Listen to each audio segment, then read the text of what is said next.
عليكم ورحمة الله وبركاته.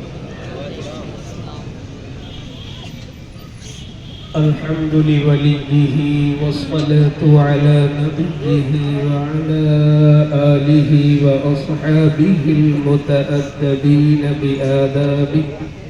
أما بعد، فأعوذ بالله من الشيطان الرجيم. بسم الله الرحمن الرحيم.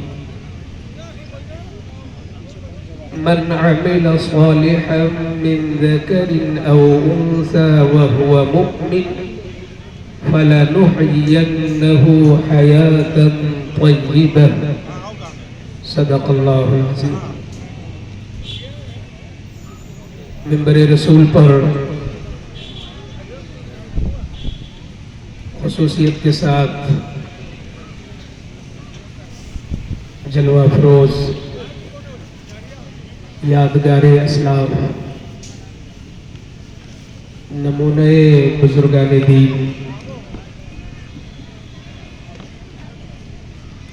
مشائخ قادریت و چشتیت کی سچی نشانی ہم سب کے محسن و کرم فرما حضور سیدی مرشدی آقائی مولائی سرپا برکت و رحمت سید شاہ آل رسول اوراد رسول حضور سید اویس مصطفیٰ صاحب قبلہ مدذل العلی و نورانی، ہماری اس منبر پر کثیر تعداد میں علماء اہل سنت ائمہ اکرام، خصوصیت کے ساتھ ادیب شہیر عالم بے نظیر خطیب با کمال حضرت علامہ مولانا مفتی کمال اختر صاحب قبلہ شیخ الادب دارالعلوم چرہ، اور دوسری ہماری بزرگ ہستی معمار قوم و ملت پیکر اخلاص و محبت حضرت علامہ مولانا قاری جلال الدین صاحب قبلہ، آپ سبھی احباب، کچھ بولنے سے پہلے ہم سب لوگ مشترکہ طور پر اپنے آقا کی بارگاہ میں حاضری دیں اور دل کی زبان سے درود شریف پڑھیں۔ اللہم صلی علی سیدنا و شفیعنا و طبیبنا و مولانا و ملجانا محمد معدن الجود والکرم و آلہ و بارک وسلم۔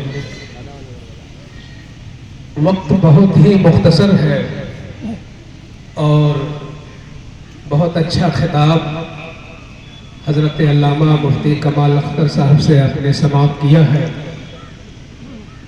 میں حضرت کی جلوہ گری میں فائز لیتے ہوئے چند باتیں جو میں نے آیت پڑھی ہے اسی کی روشنی میں عرض کر دوں۔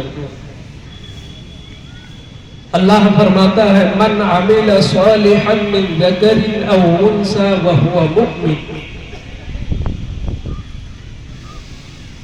جو مرد یا عورت نیک کام کرے مگر وہ مومن ہو، ایمان کی شرط کے ساتھ عمل صالح کرے، تو اللہ کا وعدہ ہے، فرماتا ہے مولا کہ ہم اسے ضرور اچھی زندگی عطا فرمائیں۔ آج اچھی زندگی کے لیے ہر ایک کوشاں ہے، عوام سے لے کر خواص تک، نیچے سے لے کر اوپر تک کوئی فرد نہیں ملے گا، بلکہ کسی قوم کا کوئی فرد نہیں ملے گا جو اچھی زندگی کی تلاش میں نہ ہو۔ مگر آپ کو معلوم ہے کہ اگر آپ کو فیض آباد جانا ہے تو رخ فیض آباد ہی کا کرنا پڑے گا۔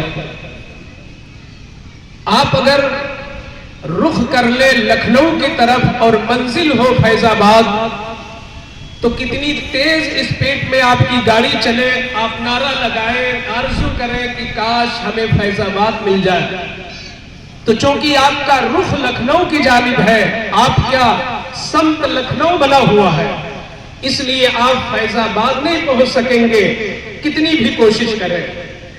بلا تشبیہ جب ہم اچھی زندگی کی تلاش میں ہیں تو ہمیں سوچنا تو ہوگا کہ ہمیں اچھی زندگی نصیب کہاں ہوگی. خواب دیکھنے سے نہیں ہوگا, دل میں آرزو بسانے سے نہیں ہوگا. ہمیں دیکھنا ہوگا کہ میرا مولا مجھے اچھی زندگی کب نصیب کرے گا.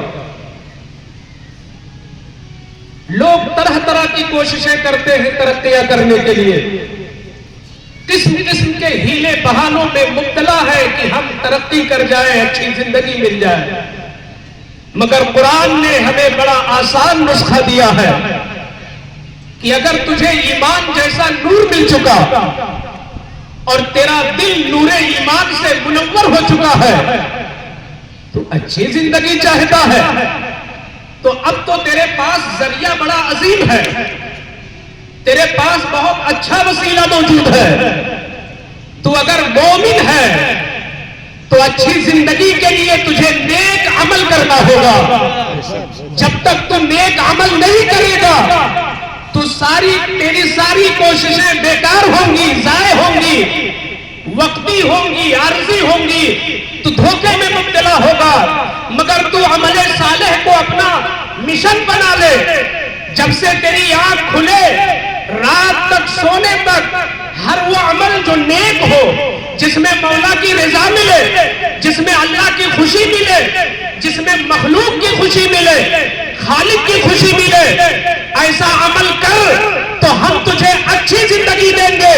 قرآن نے قید نہیں لگایا کہاں کی زندگی, تو ہم کہہ سکتے ہیں اگر ایک مومن صاحب عمل ہو جائے تو دنیا میں بھی اچھی زندگی پائے گا اور آخرت میں بھی زندگی پائے گا. اس کی اچھی زندگی ہوگی. اچھی زندگی, ایک بزرگ ہے حضور ابو بکر شبلی رحمت اللہ تعالی علیہ, سیدنا جنید بغدادی کے زمانے کے. آپ ارشاد فرماتے ہیں, ذرا ہم توجہ تو کریں, یہ کثیر تعداد میں آیا ہوا مجمع, یہ ہماری بھیڑ لگائی ہوئی خواتین, لوگوں کی نگاہیں حضور کے چہرے منور پر ہیں, یہ بھی ایک نیک عمل ہے.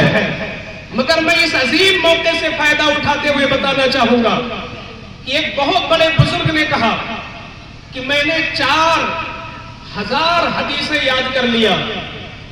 میرے استاد 400 علماء بنے جن کی بارگاہ میں میں نے بیٹھ کر 4000 حدیثیں یاد کی. مگر ایک دن دل نے کہا, شبلی یہ حدیثوں کا انبار لگانے سے کیا فائدہ اگر تیرا عمل نہ ہو حدیثوں پر. ذرا سوچ دو کہ تم کس حدیث پہ عمل کرنا چاہتا ہے. تو کہتے ہیں جس دن یہ جذبہ جاگا تو میں نے یاد کرنا بند کیا, اب حدیثوں کو کھنگالنے لگا کہ عمل کس پہ کرو. تو فرماتے ہیں کہ ایک لمبا ذخیرہ تھا, زندگی مختصر تھی, اس پر عمل کروں کہ اس پر عمل کروں. اچانک میری نگاہ ایک حدیث پر پڑی. وہ حدیث اتنی جامع تھی, اس قدر جامع حدیث تھی کہ علامہ شبلی فرماتے ہیں کہ مجھے اس میں دنیا کی بھی کامیابی دکھی, اس میں آخرت کی بھی کامیابی دکھی. دل نے کہا کہ شبلی اگر تم اس حدیث کو نمونہ زندگی بنا لے تو پھر کیا کہنا, تیری دنیا بھی روشن ہے اور تیری آخرت بھی روشن ہے. تو میں چاہتا ہوں کہ وقت مختصر ہے, وہی حدیث بیان کر دوں. اگر وہ حدیث علامہ شبلی کے لیے کافی ہے تو ہم فقیروں کے لیے بھی وہی کافی ہے. ہم پوری حدیث پہ نہ صحیح اس کے 2 جملوں پر عمل کر لیں. آج ایک ہی جملے پہ عزم کر لیں کہ ایک آل رسول کی موجودگی میں اور اتنے مقتدر علماء اہل سنت کی موجودگی میں آج ہم یہ عزم پیدا کریں, ہمارے عوام کے لوگ یہ عزم پیدا کریں کہ آج اس پر ہمیں عمل ضرور کرنا ہے.